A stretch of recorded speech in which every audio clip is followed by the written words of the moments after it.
Bonjour à tous, c'est Superfab et bienvenue dans un nouvel édito, ou plutôt devrais-je dire un coup de gueule. Et aujourd'hui, on va parler d'AMF et de nationalisme. Tout d'abord, messieurs, dames, je suis très heureux de vous retrouver aujourd'hui pour un nouvel édito suite à une petite panne d'inspiration que j'ai eue concernant les éditos, bien sûr. J'avais pas forcément de sujet qui me venait à l'esprit, mais là, je dois dire que récemment, on a eu une pépite. Il y a quelques jours, donc, mon comparse Roy Rim, donc mon comparse de l'Amicale des Arts Martiaux Français, qui enseigne en Normandie, hein, dans le nord de la Seine-Maritime. Donc il a fait une publication sur un groupe dont je tairai le nom, ça sert à rien de stigmatiser. Il a fait une publication pour expliquer un petit peu sa démarche. Et plus particulièrement, il a créé son académie d'armes, l'académie d'armes du Marais. Et donc il nous a expliqué un petit peu ce que contenait donc cette académie, la progression qu'il envisageait pour ses élèves, et pour faire la publicité tout simplement de son académie. Et à la suite de ce post, eh bien, il a malheureusement fait l'objet de plusieurs commentaires extrêmement désobligeants, à la limite de la malséance, hein, franchement. Hein. Ça a été assez affligeant comme échange, malheureusement pour lui, parce que je pense qu'il méritait absolument pas ça. Et c'est à ça que je souhaiterais réagir, et plus particulièrement à un commentaire qui m'a frappé, parce que c'est pas la première fois qu'on a une référence comme ça au nationalisme.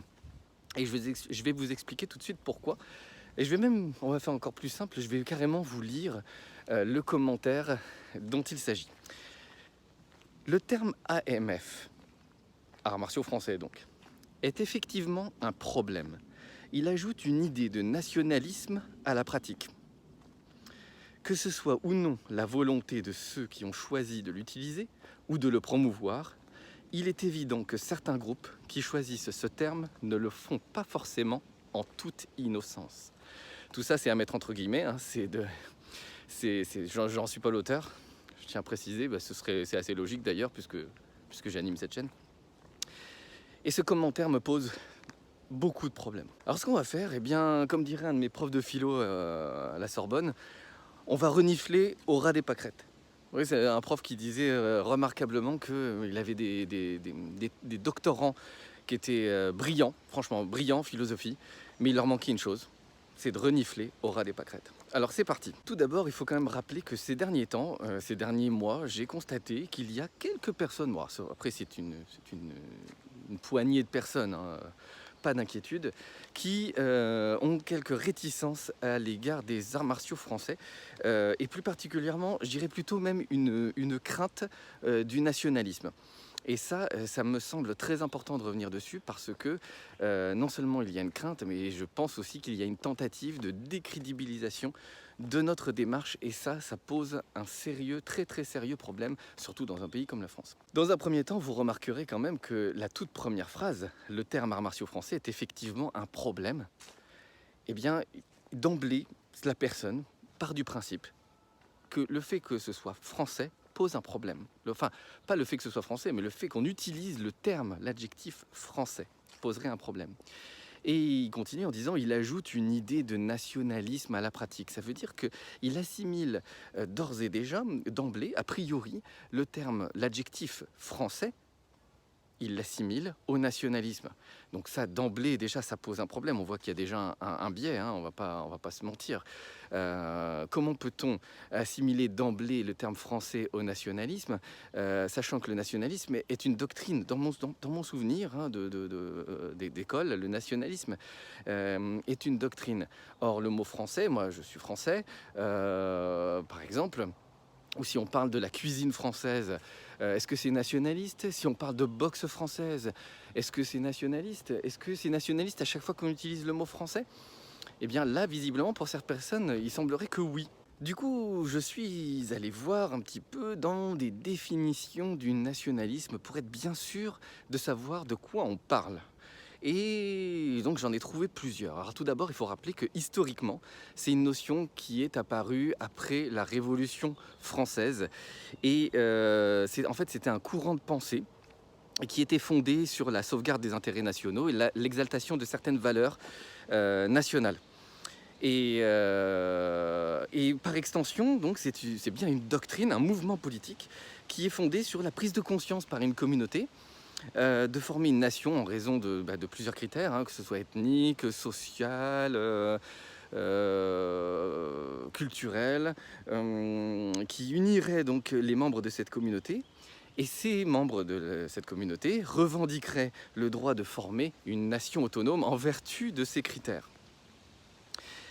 Et à partir du 19e siècle, eh bien, donc c'est devenu un courant de pensée qui exaltait donc les caractères propres, les valeurs traditionnelles d'une nation.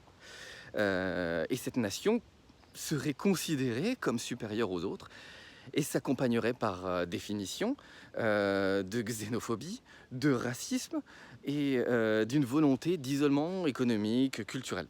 Et dans un deuxième temps de cette définition, eh bien effectivement, c'est bien une doctrine qui fonde son principe d'action sur ce courant de pensée donc, que je viens d'expliquer et qui subordonne tous les problèmes de politique intérieure ou extérieure au développement, à la et à la domination hégémonique de la nation. Et donc le problème est que le terme nationaliste n'est pas du tout choisi au hasard. On n'a pas choisi par exemple le terme patriotique.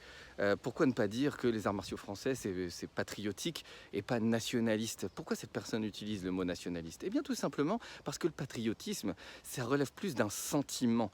C'est un attachement profond, un dévouement qu'on ressent à l'égard de notre patrie et qui s'accompagne généralement aussi d'une volonté de la défendre militairement.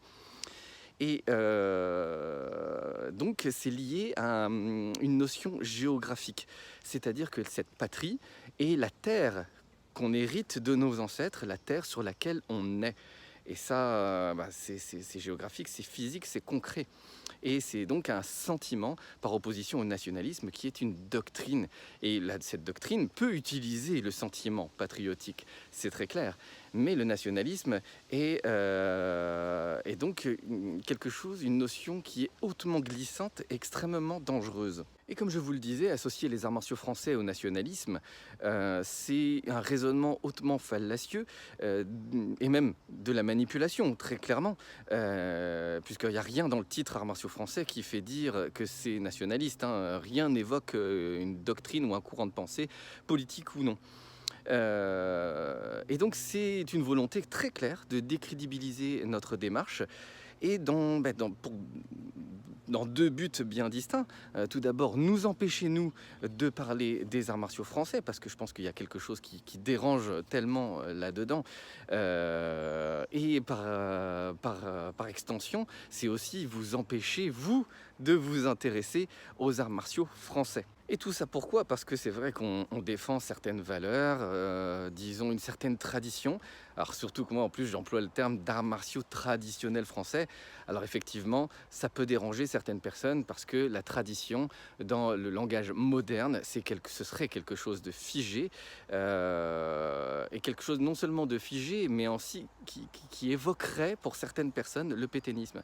Et effectivement mon comparse le Capitaine France a pu être assimilé par certaines personnes au pétainisme alors que rien pour le connaître quand même pas mal en dehors des vidéos, en dehors des arts martiaux français, eh bien rien dans ce qu'il peut dire ou dans son attitude ne peut évoquer le pétainisme.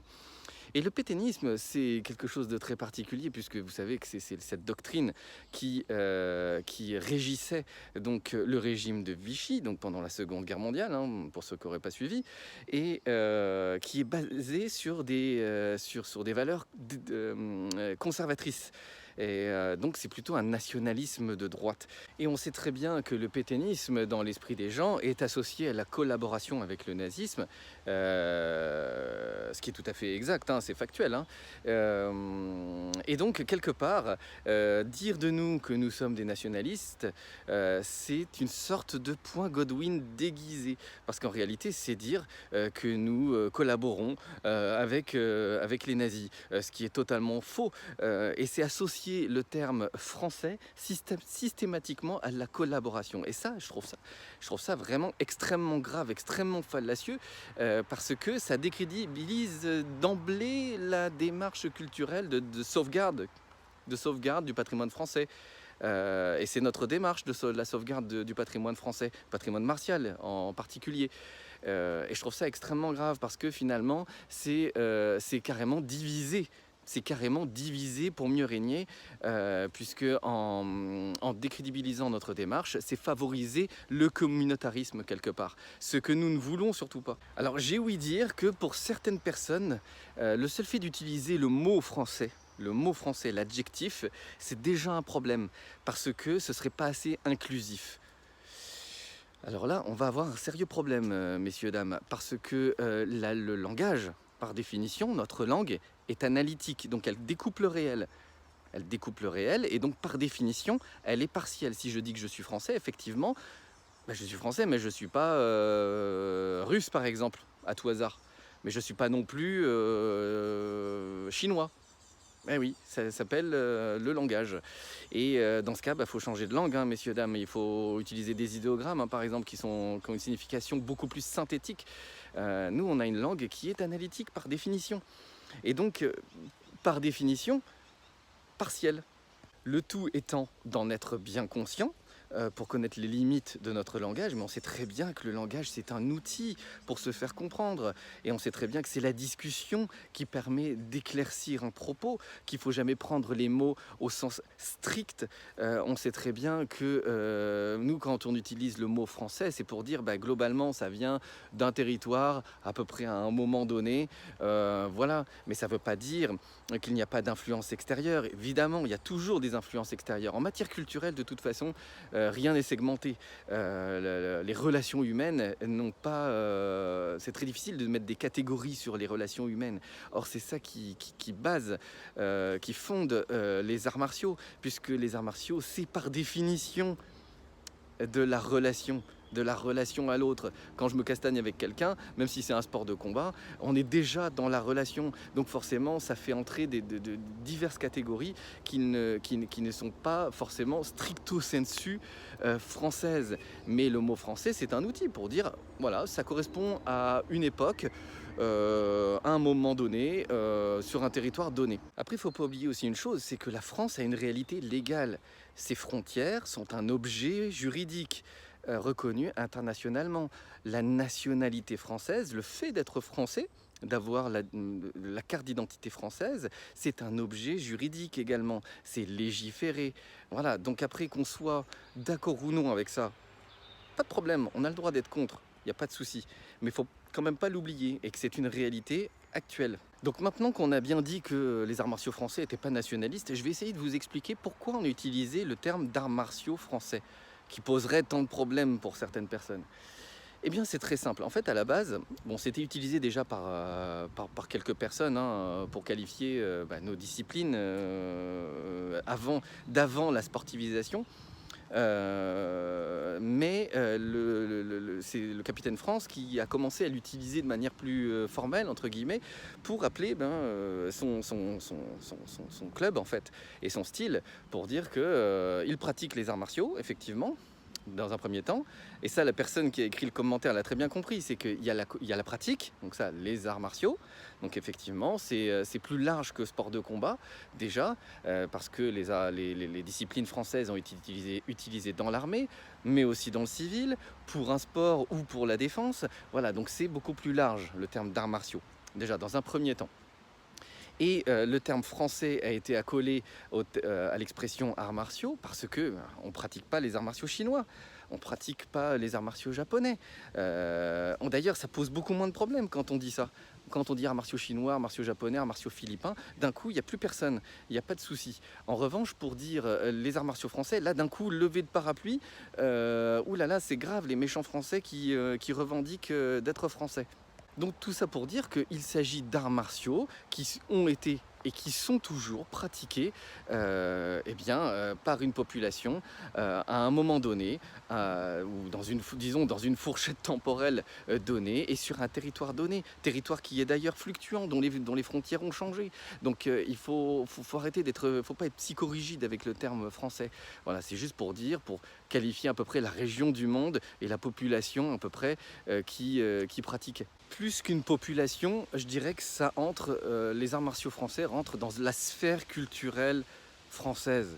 sachant que, encore une fois, rien n'est segmenté. On sait très bien qu'en matière culturelle, il y a des échanges.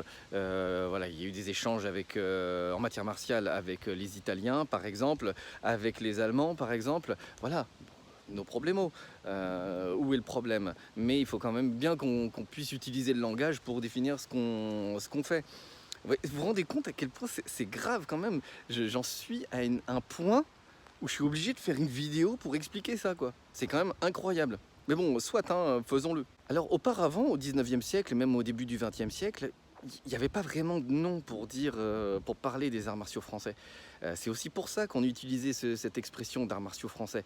C'est pour dire ce dont il s'agit. Voilà, j'en viens même à cafouiller, tellement c'est évident. Il faut bien parler de ce dont on fait.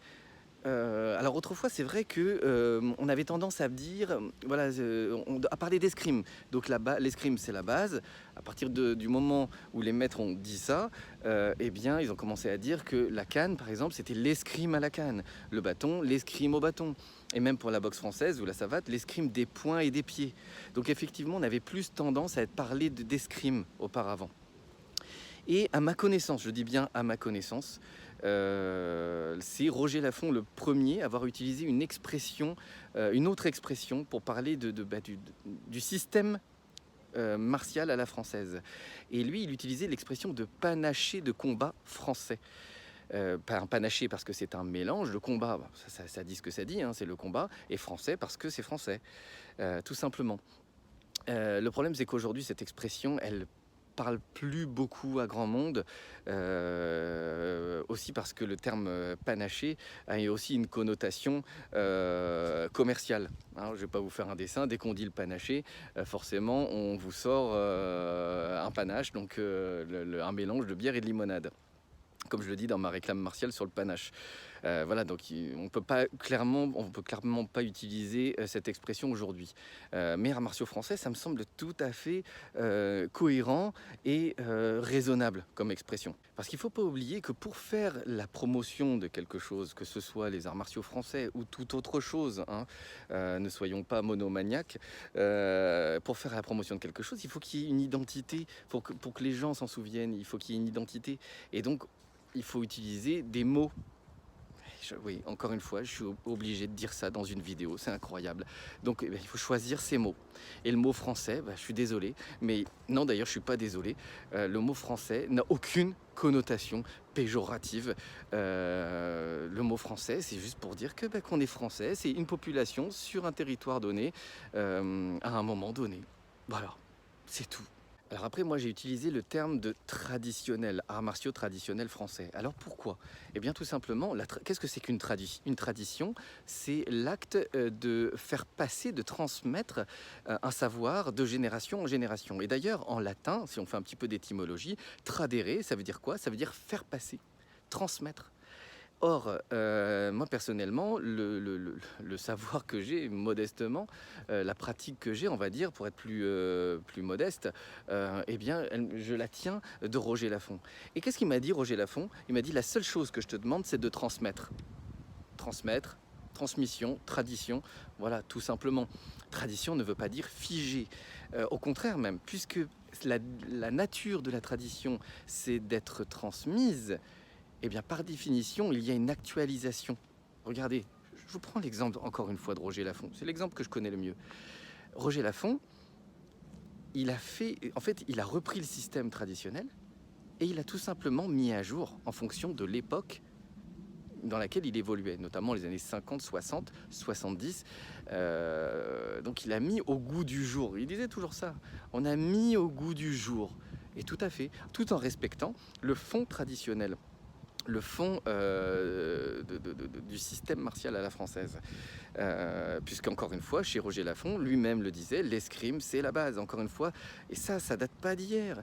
Au début du 19e siècle, on le disait déjà. Et pour tout vous dire, franchement, quand on a connu quelqu'un comme Roger Laffont, mais pas que lui, hein, c'est toute une génération en fait, hein, franchement, on n'a pas besoin d'être nationaliste. Croyez-moi que vu le tempérament du bonhomme, et d'ailleurs je salue sa famille, qui regarde de temps en temps mes vidéos, et bien vu le tempérament du bonhomme, il n'y avait pas besoin d'être nationaliste.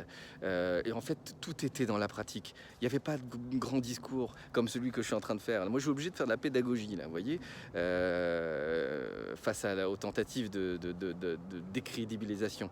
Mais lui, il faisait pas de grands discours. Il pratiquait, c'est tout. Et sa pratique, bah, elle était française, et c'est tout. Voilà, il n'y avait rien d'autre, il n'y avait pas il y avait pas de doctrine derrière, il n'y avait rien de doctrinal derrière. Alors vous allez me dire, pourquoi tu perds ton temps à faire une vidéo sur des personnes qui tentent de décrédibiliser ta démarche? Eh bien, c'est vrai qu'en soi, je pourrais laisser couler, il n'y a pas de souci, mais je trouve ça extrêmement grave aujourd'hui d'encourager finalement les communautarismes et d'encourager la division quelque part. Alors que les arts martiaux français, c'est quelque chose qui peut nous unir, il n'y a pas de souci. Encore une fois, je vais reprendre les exemples du passé. Roger Laffont, il enseignait à toute personne qui était motivée. Il ne regardait pas les origines de la personne. Et moi pareil d'ailleurs. Et mes comparses, c'est pareil. On ne regarde pas d'où vient la personne, quand, comment, son âge. Non, en fait, on enseigne à qui veut être enseigné. Voilà, on partage. En fait, c'est plus un esprit de partage qu'autre chose. Et je trouve ça extrêmement grave, vous voyez, de dire le contraire, de prétendre le contraire alors qu'on ne nous connaît pas. Voilà. Qui est venu nous voir pour essayer de comprendre notre démarche au-delà des vidéos, au-delà des mots, essayer de connaître la personne, voilà, d'humain à humain, en face à face. Eh bien, pas grand monde au final, et c'est bien dommage de parler sans savoir, une fois de plus. Et par ailleurs, c'est l'occasion pour moi de revenir sur un certain aspect des arts martiaux français, c'est que les anciens, ils n'étaient pas dans les discours, ils étaient dans la pratique. Ils pratiquaient, et dans la vie, dans la vraie vie, et pas simplement une vidéo. Une vidéo, encore une fois, c'est comme le langage, c'est un outil de transmission de la pensée. Mais c'est pas plus que ça. La réalité, elle doit être vécue en vrai, en face à face, d'humain à humain, une fois de plus. Et ça, c'est vraiment l'état d'esprit des arts martiaux français. C'est ni plus ni moins que cela. Il n'y a rien d'autre à comprendre, il n'y a pas de doctrine à chercher. Après, on ne peut pas empêcher les gens de penser ce qu'ils veulent. Il n'y a pas de souci là-dessus, vous avez le droit de penser ça. Bien que je pense que ceux qui pensent ça ne seront pas arrivés au bout de cette vidéo, c'est clair et net. Pas de souci, chacun pratique ce qu'il veut et chacun pense ce qu'il veut. Moi, je cherche juste à sauvegarder ce patrimoine, puisque c'est quelque chose qu'on m'a transmis et qu'on m'a demandé de transmettre, et que j'ai envie de transmettre également avec vous. Et sinon, je perdrai pas je perdrai pas mon temps, entre guillemets. Là, je ne le perds pas, ce temps, justement. Puisque j'ai envie de le faire et que c'est utile et que voilà, et que c'est aussi un patrimoine qui est reconnu dans le monde entier. C'est juste qu'on n'en parle pas suffisamment et que cette chaîne, elle sert de média, c'est le porte-voix des arts martiaux français. Voilà, bah écoutez, j'espère que ça vous aura plu, que ça vous aura intéressé, et n'oubliez pas que nous sommes la culture. Allez, salut!